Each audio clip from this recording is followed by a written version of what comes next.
Srila Prabhupada Lilamrta, Additional Pastimes, Around the World, 1967 to 1969, and 1972 to 1975. Additional Pastimes of His Divine Grace, A.C. Bhaktivedanta Swami Prabhupada, Founder Acharya of the International Society for Krishna Consciousness, by Satsvarup Das Goswami.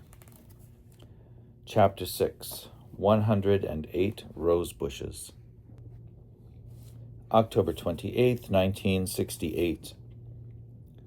On returning to Los Angeles from Santa Fe, Prabhupada found his followers in their new location on Hollywood Boulevard, in the tourist section, a block from Grauman's Chinese Theater.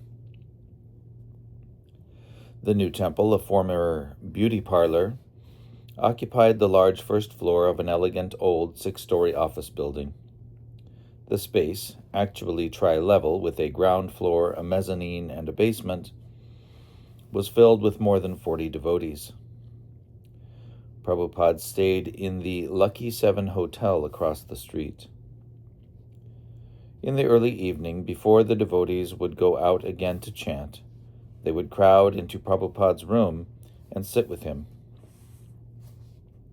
Prabhupada had ordered that in every center his disciples perform public kirtan, and that order was sending the devotees in New York, Boston, and San Francisco to the parks.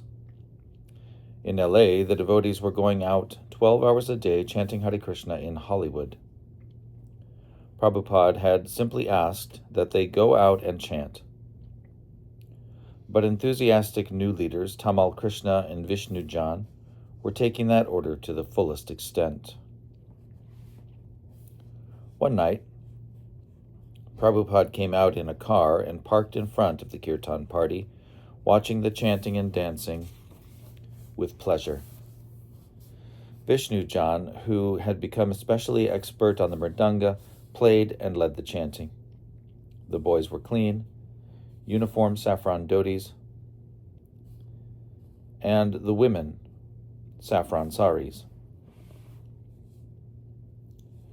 Tamal Krishna had organized the devotees almost to the point of choreography, and Prabhupada watched as devotees raised their hands and danced back and forth in the Swami step, which he himself had taught. Hundreds of tourists walked along Hollywood and Vine, going to the theaters, the wax museum, the CD bars, and the nightclubs.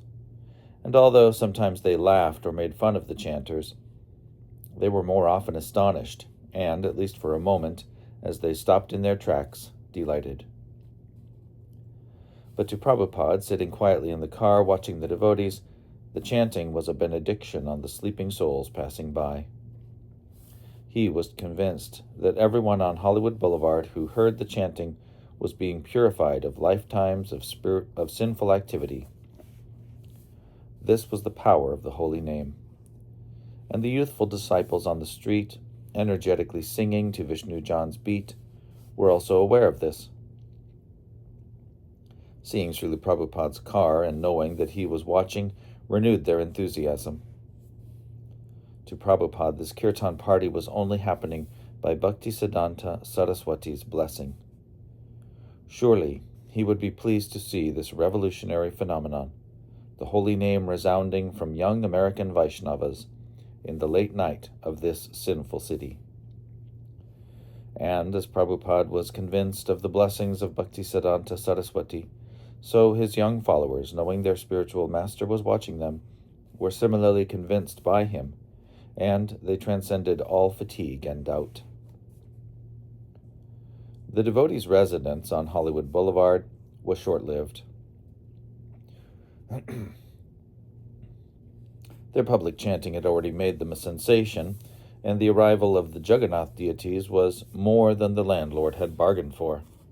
The other tenants of the building were also disturbed, especially whenever the air conditioning system would pick up the aroma of the chili-spiced dal and circulate the fumes throughout the building, causing office workers to gasp and cough. The landlord served an eviction notice. He would return the devotees $450 on the condition that they move themselves and all their belongings from the building that same day. The devotees had no choice. They put everything, stove, furniture, rugs, pots and pans, soap, split peas, even Lord Jagannath, out on the sidewalk. They had nowhere to go. While the women and children waited for hours amid the paraphernalia on the street, some other devotees managed to rent enough warehouse space for the furniture. Gradually, the devotees relocated in various places. An elderly English lady allowed a few devotees to stay at her house. The brahmacharis found a small house in the Watts area, and a few women went to another place. Dayananda, who had a job and his own apartment, took a few married couples at his place and found an apartment for Prabhupada, Lord Jagannath, and Kartamishana on Hayworth Street. Thus, the devotees of the Los Angeles temple became scattered. Despite the odd circumstances, they still came together every day for chanting, either on Hollywood Boulevard or in some other Los Angeles area. Prabhupada began visiting the brahmacharis at their house, where he held regular Monday, Wednesday, and Friday lectures. He would lead kirtan, often masterfully playing the mridanga, and his playing would make everyone dance. Nandarani had arranged for Prabhupada to lecture at the Hollywood Vegetarian Society. "Do they want to hear about Bhagavad Gita?" Prabhupada asked. "No," Nandarani replied. "They only want to hear about being vegetarian." "You tell them Swamiji doesn't know anything about being vegetarian. Tell them I don't know anything. But if they want to learn about Bhagavad Gita, I know something." Nandarani called the Vegetarian Society and asked if they wanted to hear about Bhagavad Gita. They didn't. Prabhupada said, "And we aren't interested in lecturing at mundane programs. Even the pigeons are vegetarians. We don't want to be pigeons. We don't care for vegetarian or non-vegetarian. We only care if we can offer it to Krishna, then we eat it." When a reporter from the Cosmic Star came, Prabhupada talked frankly with him about bogus swamis and avatars from India. A reporter from the Los Angeles Times interviewed Prabhupada on whether he thought man could land on the moon. Prabhupada told the reporter to note down that the Krishna consciousness movement has nothing to do with going to the moon. The reporter had his own angle, and he printed an article in the December 28th issue of the LA Times. "Swami says people are living on the moon." Quote, "If astronauts land on the moon, they probably will be opposed by highly intelligent beings who have been there for 10,000 years. So says Swami A.C. Bhaktivedanta, spiritual leader of an attention-getting Indian cult that has grown from a few followers 2.5 years ago to groups of initiates in 10 U.S. and Canadian cities." The 72-year-old guru, interviewed Friday at the Los Angeles Temple of the International Society for Krishna Consciousness, 1975 La Cienega Boulevard, believes, first of all, that there is only a remote chance that man could land on the moon planet. Claiming that his statements were based on Vedic literature, specifically the Srimad Bhagavatam, Swami Bhaktivedanta said present spacesuits would have to be improved. Matter of body. To land there, you must have the specific body, he said. With this body, you cannot go there. You have to change it scientifically, spiritually, or otherwise. Granting that an astronaut's spacesuit might provide the right body, the Swami nevertheless maintained that the present spacesuits used by the astronauts are not adequate. The Bhagavad Gita, another holy Vedic book, describes lower, middle, and upper planetary systems, he said. The Earth is in the middle and has beings of average intelligence. The moon is in the upper category and contains highly intelligent beings, mainly because they've been living so many years.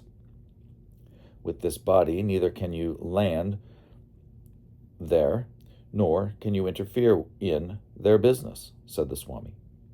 But if astronauts were successful in landing on the moon, he said he expects the moon beings to oppose the earthlings. Citing an analogy in the Srimad Bhagavatam, he said, "One king wanted to enter the heavenly kingdom and was opposed by the demigods." The Guru also indicated that any advanced civilization would not take kindly to dumb visitors from another planet. Would astronauts or cosmonauts be able to see the moon beings? Almost invisible. They would be almost invisible, he replied. Howard Wheeler, an Ohio State instructor of English and a disciple who sat in for the interview, helped the Swami here by suggesting that the moon beings might have subtle forms which would not be perceived by Earth residents. The Swami saw no difficulties arising in the Krishna consciousness movement if astronauts make a successful landing and return with nothing untoward happening. The movement, sometimes called the Hare Krishna movement, because of the importance of the chant using the words Hare Krishna and Ram, has drawn its early growth from the recent interest in transcendental meditation." Unquote. Weeks went by. No one was able to find a new temple. The meetings in the brahmachari apartment were confined, and the neighbors complained about the kirtans and the mridanga playing. But often, while the devotees were out chanting downtown, they would meet someone who would allow them to use his garage for an evening, thus providing an opportunity for all the devotees to be together with Prabhupada. Srimati Dasi. Tamal Krishna met a woman on Sankirtan who offered her garage for Srila Prabhupada to lecture in. It was in a nice neighborhood with a clean double garage. We cleaned it even more. We put up madrasas on the wall, pictures over that, a large altar on one side, and a Vyasasan for Srila Prabhupada in the back. It was cold out. We kept the large double doors closed so we could heat the place and filled the air with incense, expecting Srila Prabhupada to arrive soon. Many neighbors and devotees filled the garage. Jai Gopal waited out front to give a blast on the conch shell as Srila Prabhupada arrived. We heard the conch shell and opened the garage door. As it raised from the bottom and swung slowly up to the ceiling, Srila Prabhupada stood there, small and dignified, waiting to enter. He walked in majestically, took his seat on his Vyasasan, and began a kirtan. His lecture struck the curiosity of many neighborhood guests. They all went home with magazines, prasadam, and a new experience to relate to their friends. Thus, Srila Prabhupada's preaching was going on.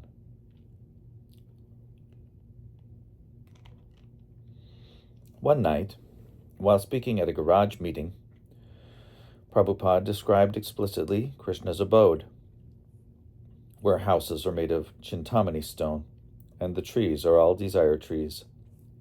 The inhabitants there, as well as the land and trees, all have spiritual forms and are full of bliss and knowledge. There, everyone serves Krishna, and Krishna reciprocates. On another night, Prabhupada spoke about the song Hari Hari Vipale by Narottam Das Thakur.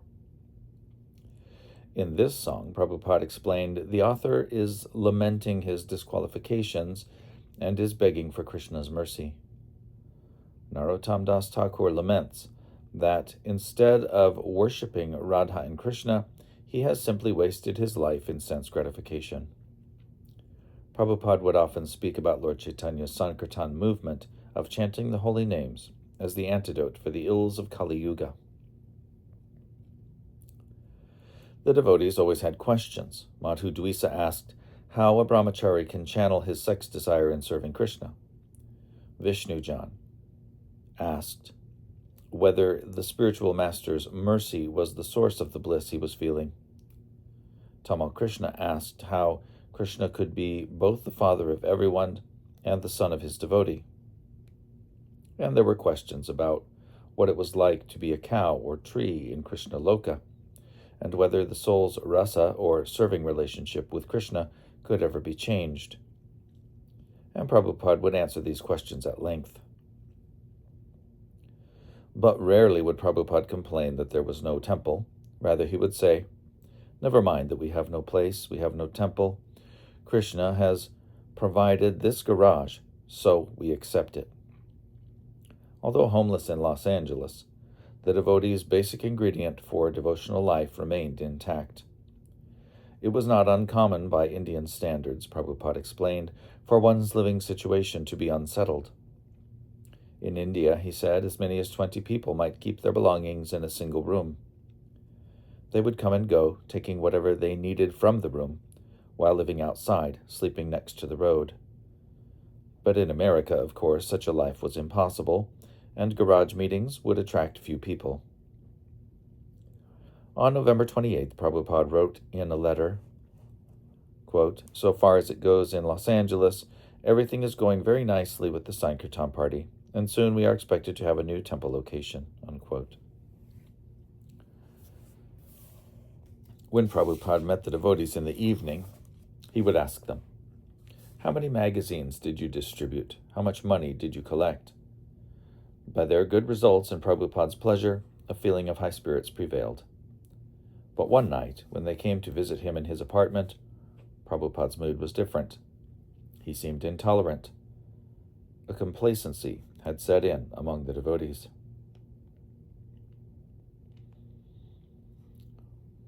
"How long do you expect me to sit in this house?" he demanded of Dayananda.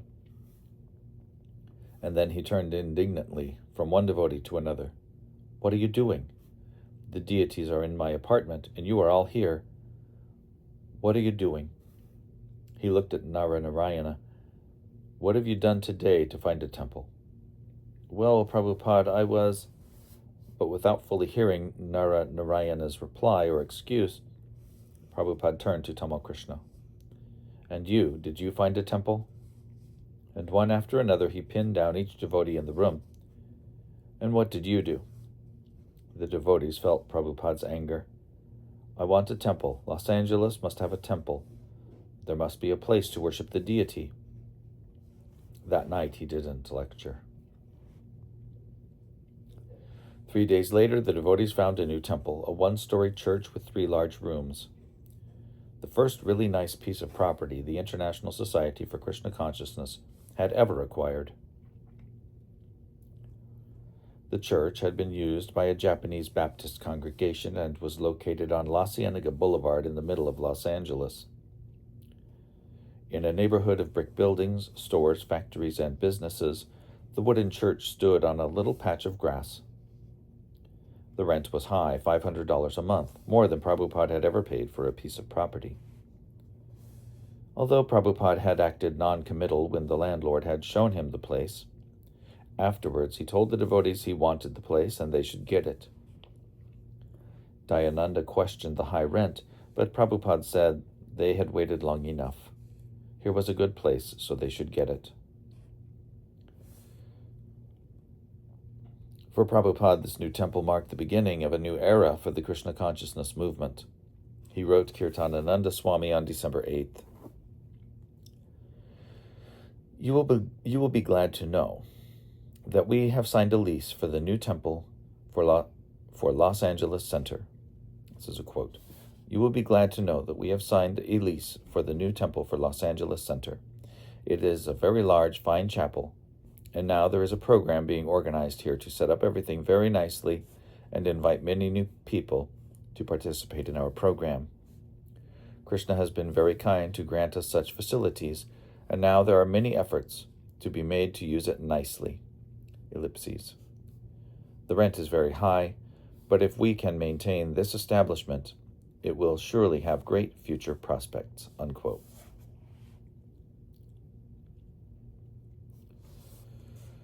The devotees in New York had also acquired a new building, moving from 26 Second Avenue to a larger storefront 2 blocks up on 2nd Avenue. "I do not know how is your temple there," Prabhupada wrote Brahmananda in New York. I have heard that it is very nice, but I think that the temple here is probably nicer.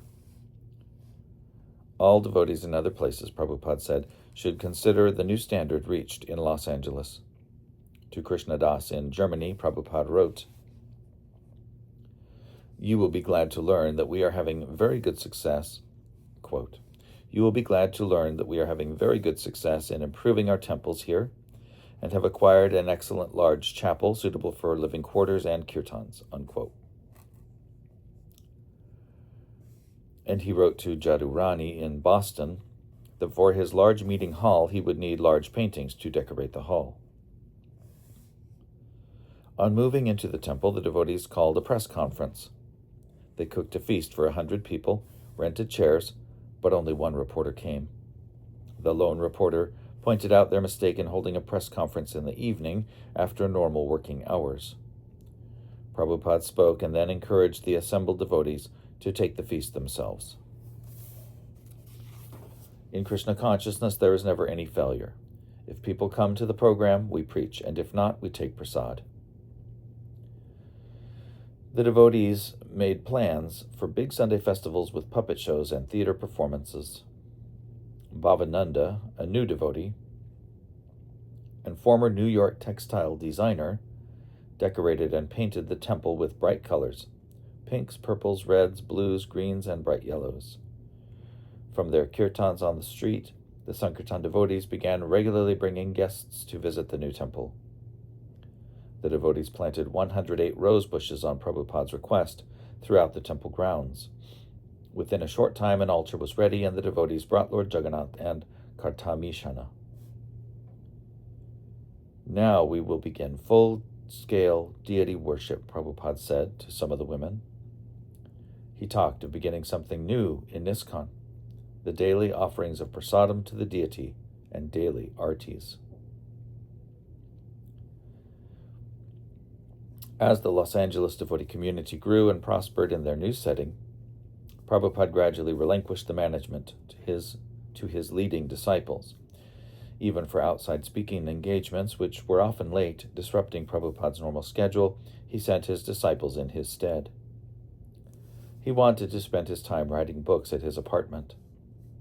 He said he would go to the temple 3 nights a week and to the festival on Sundays, but otherwise he would be inaccessible. Only his servants like Tamal Krishna, with his daily reports on the Sankirtan party, would see him in his apartment. By December 1968, Prabhupada was producing his books at double his normal rate. He was writing 2 books, Krishna, the Supreme Personality of Godhead, and The Nectar of Devotion. And both he considered essential to the foundation of the Krishna consciousness movement. Krishna was a translation and commentary of the 10th canto of Srimad Bhagavatam, containing the stories of Krishna's pastimes.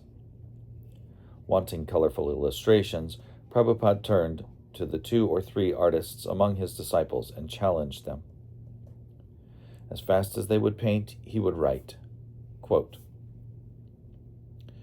"As far as possible, I will require some artist who will paint pictures from the Bhagavatam as I give hints on what to paint. But the artist must be very quick. 2 or 3 pictures must be done every week. These pictures will be used for my new book, Krishna, which I will begin as soon as I get the assistance of a quick painter." Ellipses. The 10th canto contains 40 chapters about Krishna in Vrindavan and 50 chapters of Krishna in Dwarka. So our books will most likely have the first volume of the 40 chapters of Krishna in Vrindavan, with 1 picture for each chapter. Unquote.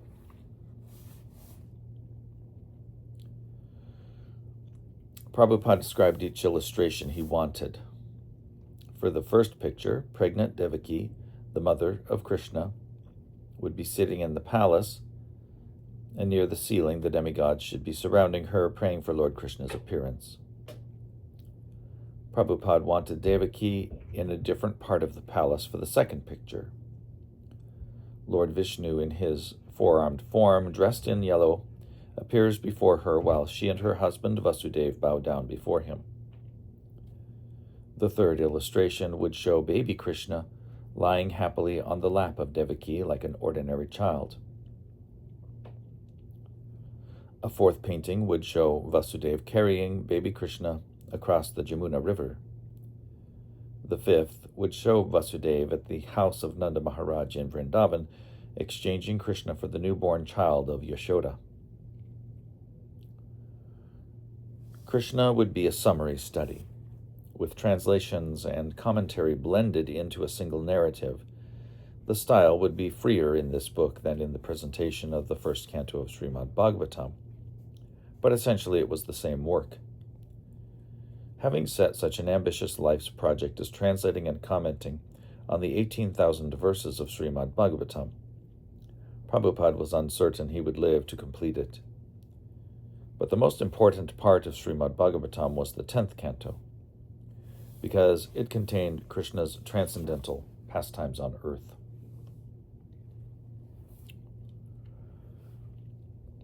Therefore, Prabhupada wanted to render it into English right away. To finish the first 9 cantos before beginning the 10th would take years, and Prabhupada didn't know how many years he would have. But his disciples should at least have all the 10th canto pastimes of Krishna. The purpose of preparing this book, Prabhupada wrote in the introduction to Krishna, is primarily to induce people to understand Krishna Katha, because thereby they can become free from material bondage. Vyasadeva, the compiler of Srimad Bhagavatam, and Shukadeva Goswami, the original speaker of Srimad Bhagavatam, had recommended Krishna Katha, hearing and speaking about Krishna, to clear the heart of all illusion. The transcendental pastimes of Krishna, the Supreme Personality of Godhead, were so powerful that simply by hearing, reading, and remembering them, a devotee would be transferred to the spiritual world. Prabhupada's normal working hours were in the early morning, beginning about 1 a.m., and he daily used this time for writing Krishna. But now he added a second, intensive writing period in the afternoon, and began another book, The Nectar of Devotion, a summary study of Rupa Goswami's Bhakti Rasamrita Sindhu. This work contained the complete science of Bhakti Yoga, as taught by Lord Chaitanya to Rupa Goswami 500 years ago. Prabhupada intended the Nectar of Devotion to be the law book for the members of the Krishna consciousness movement. If one wanted to know the philosophical basis of Bhakti Yoga, how to practice devotional service, what the stages of devotional service were, or what its goal was, he could find the answers by reading the Nectar of Devotion. Specifically for devotees, the Nectar of Devotion would help solidify the Krishna consciousness movement in the Western countries, where Bhakti Rasamrita Sindhu was virtually unheard of.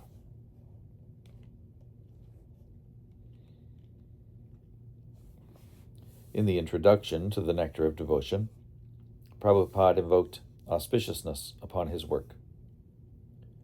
Quote, "Let his lordship's grace be on us, so that there may not be any hindrance in the execution of this duty of writing the Nectar of Devotion, impelled by his divine grace, Sri Srimad Bhaktisiddhanta Saraswati Goswami Prabhupada." Unquote.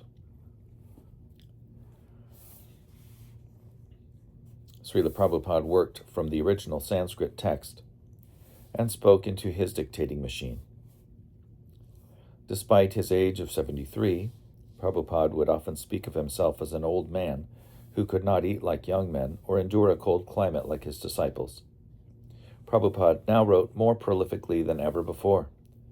His literary labors had begun in India as early as 1940 with his Back to Godhead paper. Now he had more facility for working, modern equipment for dictating, translating, and printing, personal assistants to tend to his meals and laundry, and energetic trained disciples to conduct the missionary efforts of his movement. Material things, Rupa Goswami had stressed, should never be rejected when they can be used in the service of Krishna. Prabhupada applied this principle to his own situation and noted in one of the early chapters of The Nectar of Devotion, quote, "Anything that can be utilized in advancing Krishna consciousness and devotional service can be used. For instance, we are using many machines for the advancement of our present Krishna consciousness movement. Machines like typewriters, dictaphones, tape recorders, microphones, and airplanes. Sometimes people ask us, why are you utilizing material products if you condemn the advancement of modern civilization? But actually we do not condemn. We simply ask people to do whatever they are doing in Krishna consciousness. This is the same principle on which, in the Bhagavad Gita, Krishna advised Arjuna to utilize his fighting abilities in devotional service. Similarly, we are utilizing these machines for Krishna's service. With such sentiment for Krishna or Krishna consciousness, we can accept everything. If the typewriter can be utilized for advancing our Krishna consciousness movement, we must accept it. Similarly, the dictaphone or any other machine must be used." Unquote. Day after day, Prabhupada went deeply into the Vaishnava literature, rendering the Sanskrit poetry of Vyasadeva and the realizations of Rupa Goswami into modern English. Although externally his life may have appeared less eventful, he felt full urgency and satisfaction that he was making his most important contribution to the world. Sitting in a simple room in a small Los Angeles suburban house, he was presenting the foundation for a movement that could grow for thousands of years. He sensed the victory of Vedic enlightenment over the darkness of the age. Even Prabhupada's newest disciples understood they should not disturb their spiritual master's concentration on his writing. "He's really putting it out," they said, and they were thrilled to hear the rate at which he was translating. Concerned about printing his upcoming books, Prabhupada wrote Satsvarup in Boston, quote, "I am seriously compiling one book, Nectar of Devotion, about 400 pages. Therefore, I am a little slack in sending tapes of the third canto of Srimad Bhagavatam, ellipses. As far as the new book, Krishna, I will continue to send you the tapes. In this way, the Krishna book will be completed," unquote. And to Hangsaduta, Prabhupada wrote, quote, "I next wish to publish a new book entitled Nectar of Devotion. So, if you can help with these funds, it would be very appreciated," unquote. If you can help with these funds, it would be very appreciated, unquote. Although Prabhupada's book writing was going well, the book production work by his disciples was not. Unpublished manuscripts piled up. Prabhupada anticipated he had few years left, and he wanted to publish as many books as possible. Krishna was empowering him to write 2 books simultaneously, but at the difficulty in scheduling the books for publication, Prabhupada became frustrated. Macmillan Company had recently finished printing 1,500 hardbound copies and 35,000 paperback copies of Bhagavad Gita as it is. Although Macmillan Company had abridged the original Gita manuscript more than 50%, it was nevertheless a victory for the Krishna consciousness movement, the first authorized Parampara edition of Bhagavad Gita in the West. Although Macmillan Company would distribute Bhagavad Gita as it is in the bookstores, Prabhupada asked Brahmananda to order 5,000 copies for the temples to sell.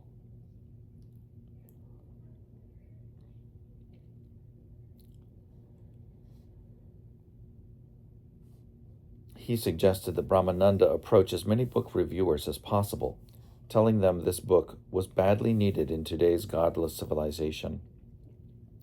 "Try for selling these books," Prabhupada wrote to the devotees in London. "It shall be considered of the greatest service." With this most basic book now available, Prabhupada instructed his students to read at least 1 chapter a day and discuss it in class. "If you can simply cram Bhagavad Gita," he wrote Hangsaduta, Then you will surely become a very good preacher. An examination on Bhagavad Gita should be held, Prabhupada said, and those students who passed would receive the title Bhakti Shastri. When more books were available, he would hold a further exam based on Bhagavad Gita, Srimad Bhagavatam, teachings of Lord Chaitanya, and the Nectar of Devotion, and those who passed would receive the title Bhaktivedanta. I want that all my spiritual sons and daughters will inherit this title of Bhaktivedanta, so that the family transcendental diploma will continue through the generations. Those possessing the title of Bhaktivedanta will be allowed to initiate disciples. Maybe by 1975, all my disciples will be allowed to initiate and increase the numbers of generations. That is my program. So, we should not simply publish these books for reading by outsiders, but our students must be well versed in all of our books, so that we can be prepared to defeat all opposing parties in the matter of self-realization." Unquote.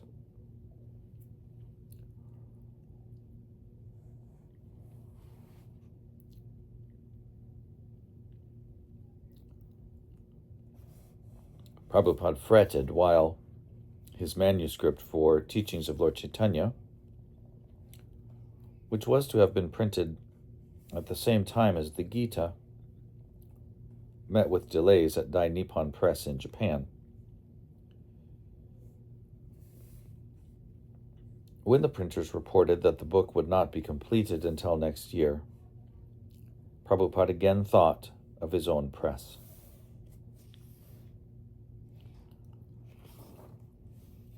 Discussing his ideas with disciples, asking their opinions, he could see their lack of expertise and lack of money.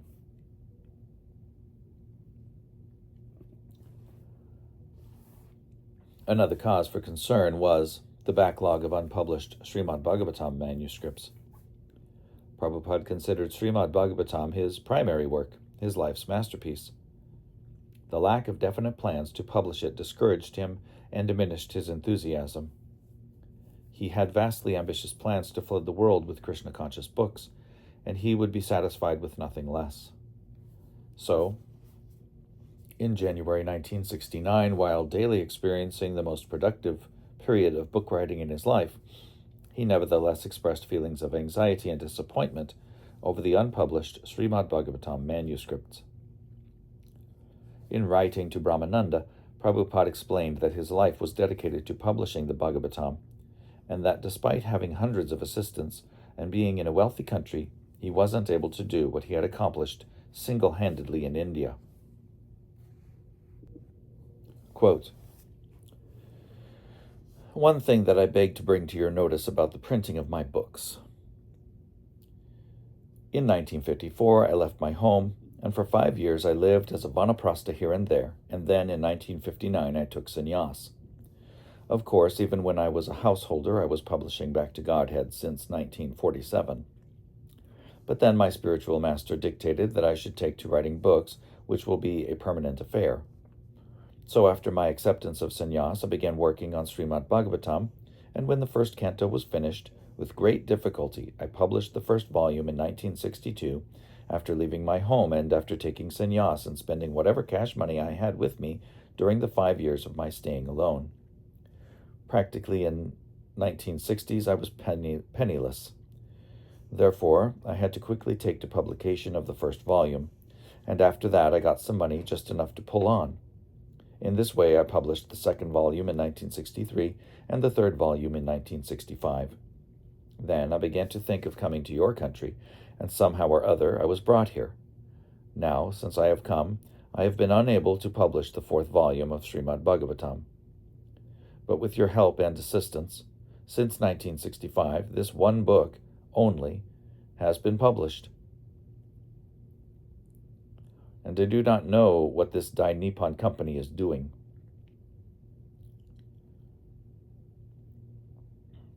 Anyway, I am very much anxious for getting my books published. The manuscripts, which I presently have may be converted into 8 different books of the same size, which I generally publish, 400 pages, but I do not know how I will get them published. Ellipses. Whatever is done is done. I am now very much serious about printing my books. There may be 3 sources for their printing. One source is that of the Macmillan Company. One source is that if the Macmillan Company is interested to publish my books, that will be a great relief. I do not mind for the profit concerned. But I want to see them published. Another source is if Macmillan isn't interested, we can get them printed by Dai Nippon. But the delaying procedure of this company in Japan is not very encouraging. Therefore, the next step would be to start our own press. Ellipses. I require to have 8 books published and on the price of $6,000, which is charged by Dai Nippon. I will require about $50,000 immediately. Selling or not selling, I want to see these books published. This is my ambition." Unquote. Prabhupada decided to restrict his weekly temple visits to Sundays. For the devotees, Sunday became the high point of the week. Sunday was the focal point of the devotees' preaching, because all week they would invite people to the weekly festival, and all week Tamal Krishna would consult with Prabhupada about the feast menu or the observance of various Vaishnav holidays. Prabhupada also suggested plays the devotees could perform. When Prabhupada would arrive on Sunday, everyone would be waiting for him outside the temple, and they would begin singing and dancing as Prabhupada's car pulled up. As soon as he stepped out of the car, devotees garlanded him. Beside the temple hall was a little room to hear Prabhupada talk about Krishna, or single out devotees and ask how they were doing. He was like a king among adoring subjects, a father of a family of 60 sons and daughters. The atmosphere of the Sunday program was festive. More guests were coming than ever before in any of Prabhupada's other temples. The devotees so enthusiastically invited new people that gradually the Sunday feast attendance rose to 200.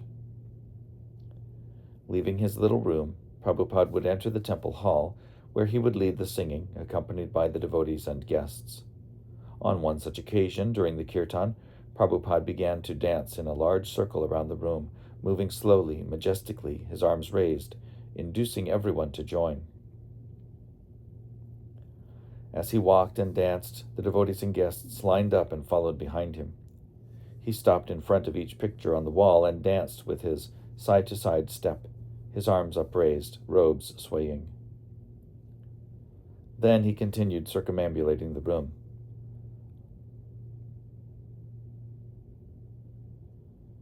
Among the guests that Sunday sat 2 old ladies in wooden chairs in the back of the room. When Prabhupada came before them, they were smiling and nodding, enjoying the show.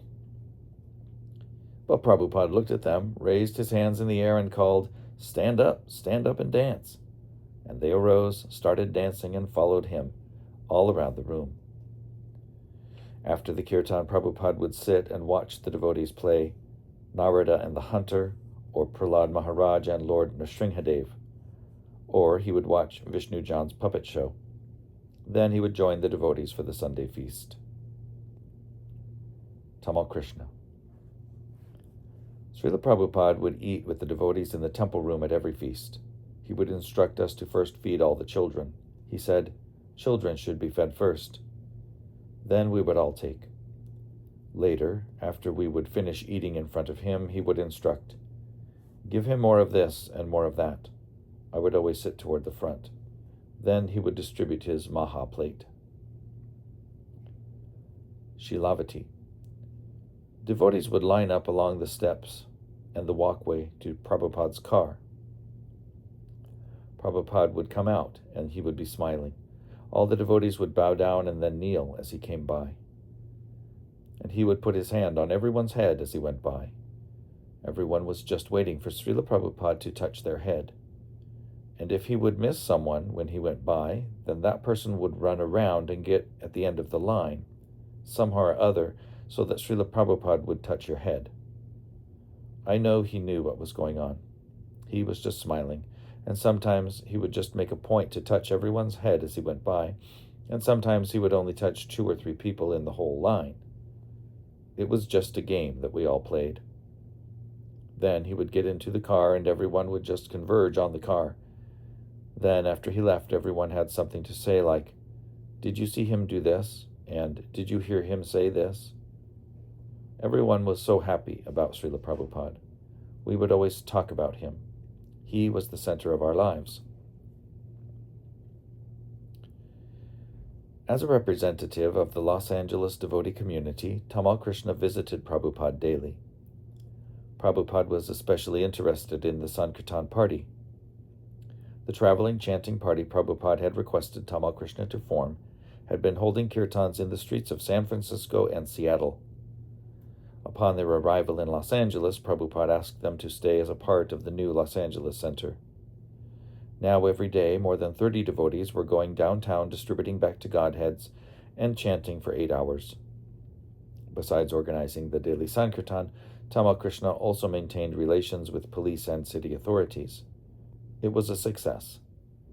Los Angeles was leading ISKCON in this new Sankirtan practice, and repeatedly Prabhupada stressed this as the most important function of ISKCON. Because Tamal Krishna was Prabhupada's man for organizing the devotees, Prabhupada carefully trained him in managing. Sometimes Prabhupada would show Tamal Krishna a letter he had received, asking for his response. Tamal Krishna would suggest a reply. Then Prabhupada would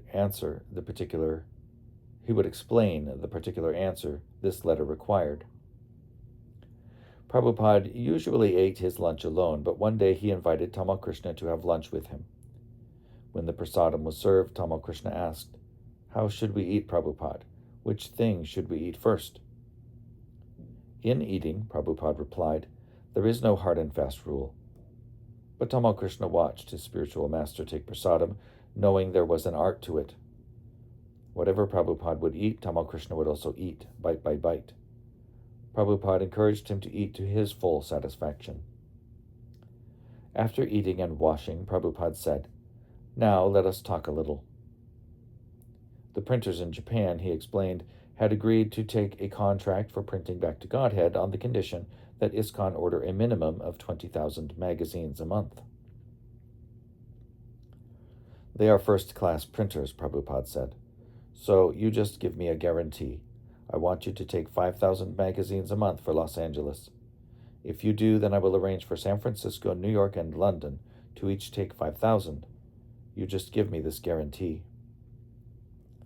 Immediately, Tamal Krishna promised Prabhupada to distribute 5,000 magazines a month. It was an important moment. "Now," Prabhupada said, "I can take the initiative to print such a big order. Otherwise, I could not do it." On another of Tamal Krishna's daily visits, he showed Prabhupada a painting just completed by Muralidhara, a new devotee.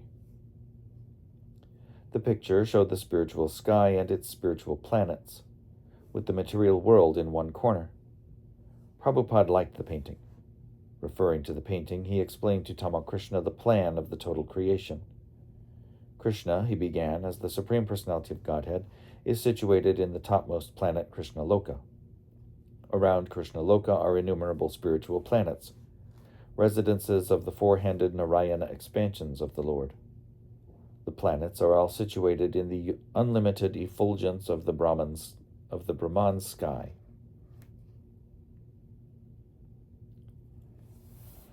Which is actually the effulgence of Krishna's body.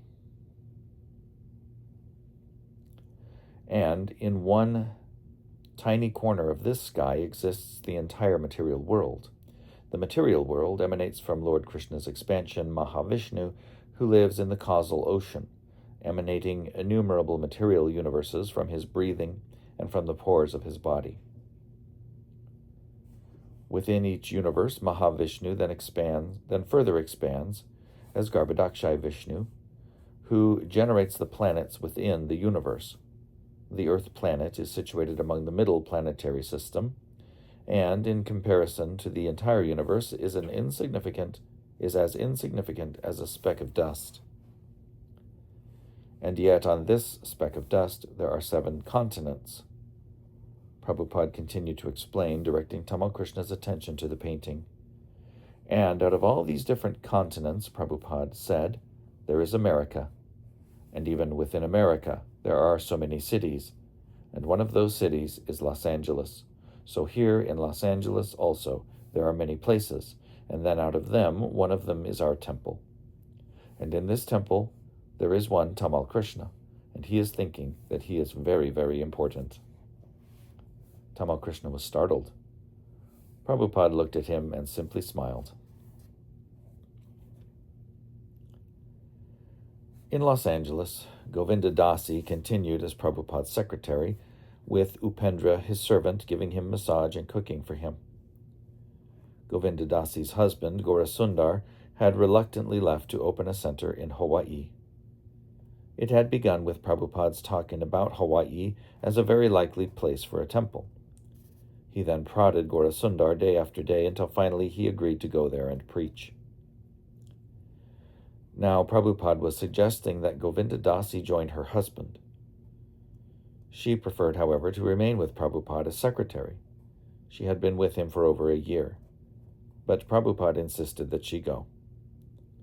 From New York, Purushottama had written, asking to come and serve Prabhupada, and Prabhupada had consented.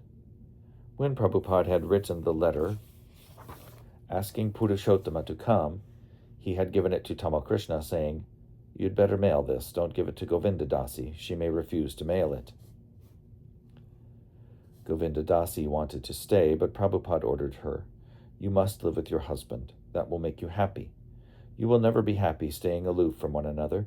You must go there." So, after weeks of procrastinating, Govinda Dasi reluctantly left her cherished service and went to join her husband. Already inconvenienced by Gaurasundar's departure, Prabhupada was now further inconvenienced by the loss of his trained secretary. But he wanted new centers. Rendering personal service as secretary or servant was not a very important function, he said. But to go somewhere in the world and preach Krishna consciousness required a divine spirit. And whoever had this opportunity should take it as the greatest blessing from Krishna. Then, Upendra received a prison sentence for a previous drug conviction years ago, before he had joined Prabhupada. At first, the sentence was 3 months, but then it was reduced to 1 month in the county jail. When the day to leave came, Upendra packed his bag and went in to say goodbye to Prabhupada. "Oh," Prabhupada smiled, "you are going now?" "Yes, Prabhupada," Upendra said with a broken voice. Then he asked, "Prabhupada, will you please chant 1 round with me?"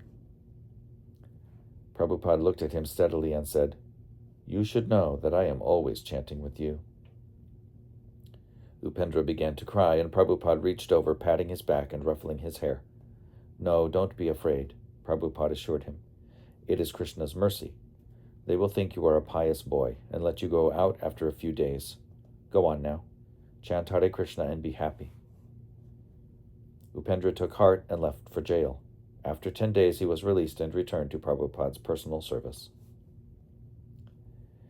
At this time, Prabhupada began speaking to Upendra about preaching in Australia. A devotee in New York had written Prabhupada about starting a center in Australia, mentioning Upendra's name. At first, Upendra was dead set against it, but Prabhupada smiled gently and said, "Yes, I think you should go." "But I'm doing your cooking," Upendra protested. "Oh, anyone can cook," Prabhupada replied. "You were doing better service in Seattle." "You're not joking then?" Upendra asked. No, Prabhupada wasn't joking, and Upendra left for Australia. Thus, Prabhupada gradually depleted his own personal staff in Los Angeles, but he continued to use the Los Angeles temple as a stage of introducing new, important aspects of Krishna consciousness. One such precedent had been the downtown chanting party. Another was full-scale deity worship in the temple. It was in Los Angeles at this time that devotees began a full day's schedule of artis and offerings of prasadam to the deities. Just as in the great Vaishnava temples of India, Jiva Goswami, a great scholar and follower of Lord Chaitanya's teachings, had written that although chanting Hare Krishna was sufficient in itself for going back to Godhead, because people in the present age are restless, they should also worship the deity for purification. Since the deity worship involved sewing dresses for the deities, decorating and cleaning the deity's altar, and cooking for the deities, Prabhupada turned to some of his women disciples who seemed particularly inclined. One of them was Shilabhati. She was older than most of the other women and had joined the Krishna consciousness movement with her 2 sons. When Prabhupada saw her eagerness to help him establish the deity worship, he asked her to come to his apartment, where he explained to her the system of worshipping the deity with 6 daily artis. The first arti, Mangal Arti, should be held 1.5 hours before sunrise. But the deities must first be awakened, then offered milk, sweets, and fruit, and then at arti consecutively offered burning incense, burning camphor, water in a conch shell, a clean handkerchief, a fragrant flower, a yak tail whisk, and a peacock feather fan. The devotee offering the articles was the pujari. The pujari would ring a bell in his left hand while offering each object with his right hand, moving the article in clockwise circles before the deities. Breakfast is offered to the deities a few hours after Mangalarti. Afterward, all the devotees can take the remnants of that offering as the deity's prasadam. Then another arti is performed at noon, after which the devotees take the remnants for lunch. And there are 3 other artis, at 4 in the afternoon, at 7 p.m., and another at 9 p.m. Then the deities take rest. Understanding that the deity is actually the Lord and the proprietor of the temple, the devotees should serve him just as a king is served in his palace. By doing this, the devotees would naturally increase their Krishna consciousness. But it had to be done with enthusiasm. Prabhupada cautioned that if enthusiasm waned, it could turn into drudgery and become like idol worship. The disciples would be sorry that they had ever begun it. After being instructed by Srila Prabhupada, Shilabhati returned to the temple to prepare for the new worship procedure. Next Sunday, when Prabhupada visited the temple, he stood and watched Shilabhati offering arti. Afterwards, when Shilabhati joined the other devotees in Prabhupada's room adjacent the temple, Prabhupada greeted her by saying, "Now we will have arti." Shilabhati looked surprised. "Oh," she said, "but I just had arti." "No, you didn't," Prabhupada said. "It wasn't good?" she asked. "No, it wasn't good." Prabhupada then went into the temple and asked the devotees to bring him the various articles for offering arti. Standing before the altar, Prabhupada called out, "I want camphor." "What's camphor?" the devotees asked. "Where do we get camphor?" Someone immediately ran out to buy some. Then Prabhupada asked for flowers. Item by item, the arti paraphernalia came together, as Prabhupada, standing before the altar, directed the devotees to bring him each item. When everything was finally assembled, Prabhupada demonstrated how arti should be done.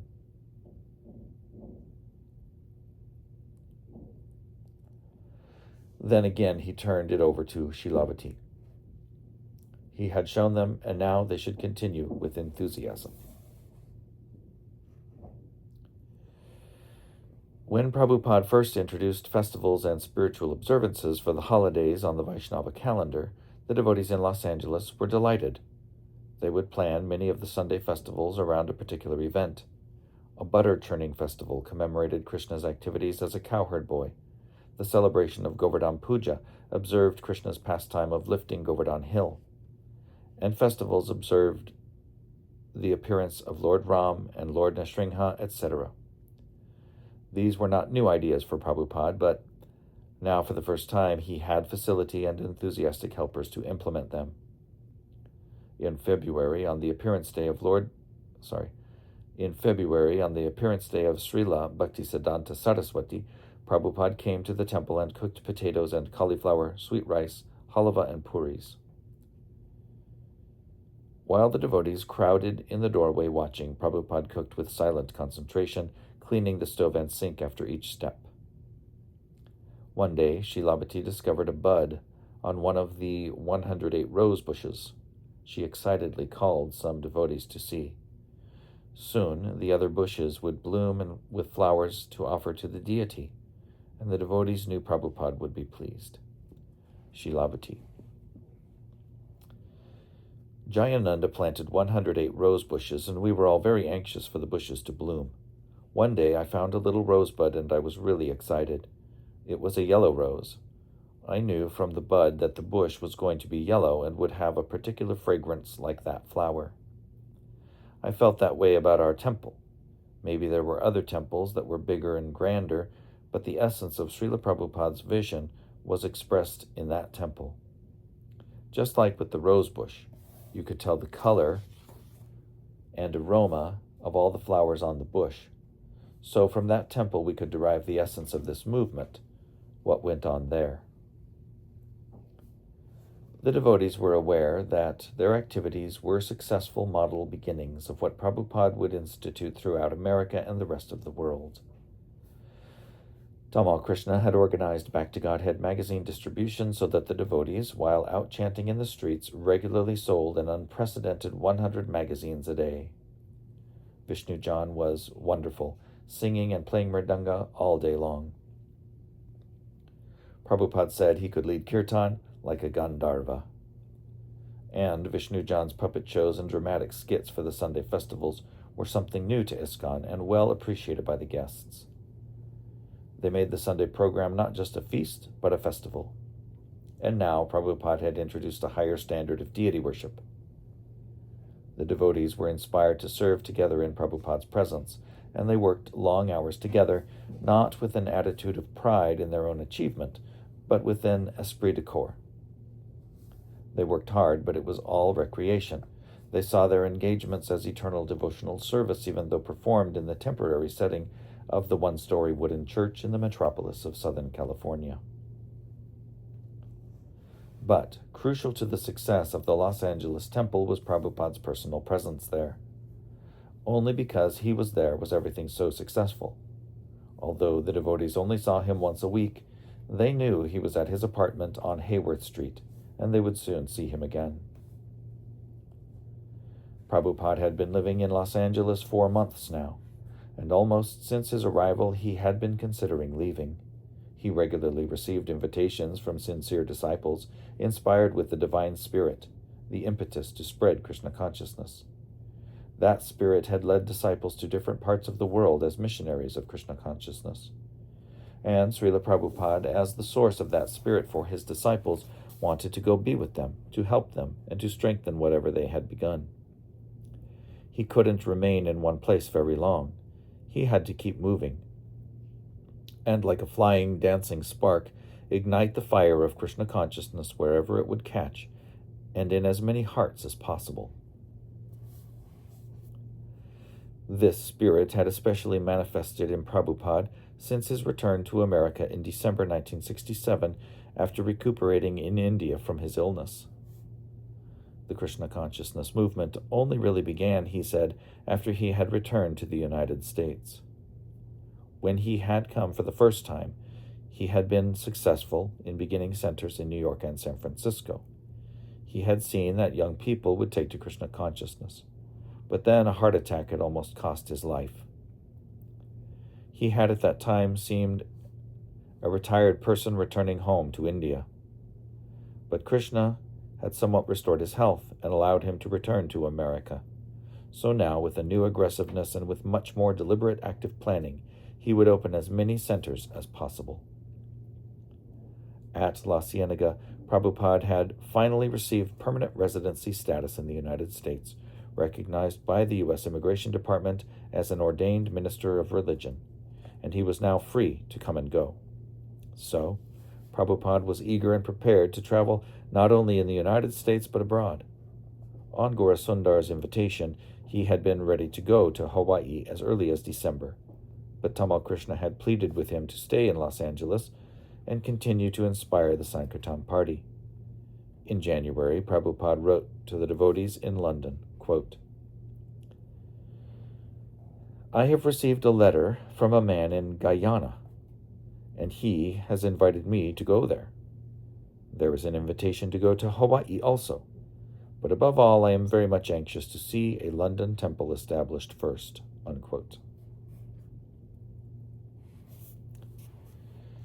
Shyamasundar had written that Prabhupada's visit to London would be the biggest event in London since the time of the Roman invasion. Prabhupada replied, quote, Actually, this will be so. This time, however, there will be no invasion, but if England is prepared, they will receive something sublime which they cannot produce in their own country, neither in Manchester, Glasgow, or Edinburgh, unquote. But Prabhupada's London preachers had not even managed to establish a center. They had been forced by circumstances to live separately in different parts of the city. They had no place for Prabhupada to stay.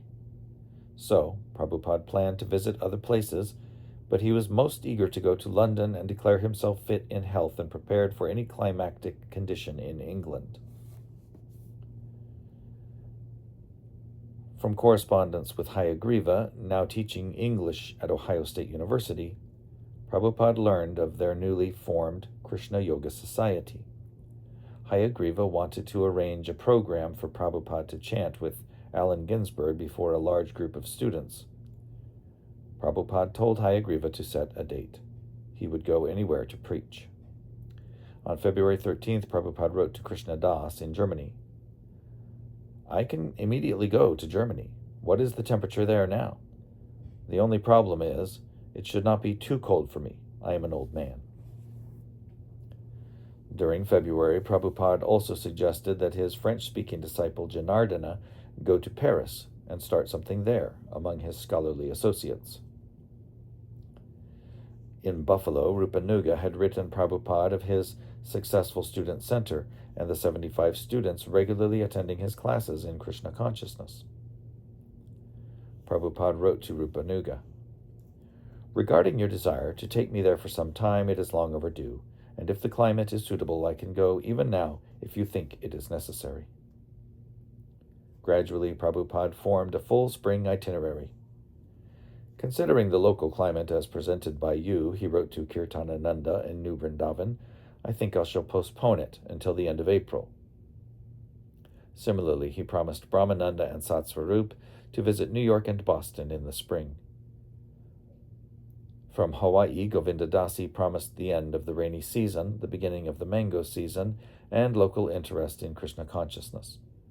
So, by late February, Prabhupada had a scheduled tour of about a dozen places, starting in early March with Hawaii. During Prabhupada's 5 months in Los Angeles, many devotees had joined. All of them had learned firsthand how in Krishna consciousness everything centered around Krishna's pure devotee, the spiritual master. Having had their spiritual master with them for so long, the thought of his absence was painful. He had taught them everything, except how to continue without him. But Prabhupada assured them that their service to him in separation was even higher service. Just as they wanted him to stay, so he also wanted to stay. But this traveling and preaching Krishna consciousness throughout the world was his duty to Srila Bhaktisiddhanta Saraswati. Even at the risk of slackening his writing pace and leaving the ideal Krishna conscious setting, where his 108 rosebushes were just beginning to bloom. Bhavananda. We all went to the airport to see Prabhupada off. Prabhupada was waiting for the plane, and then it was time to leave. He was with his new servants, Purushottama and Kartikeya, and we were all chanting and crying. Prabhupada looked so bright as he walked down that little tunnel. He turned and waved, and then he just turned onto the plane. I was crying.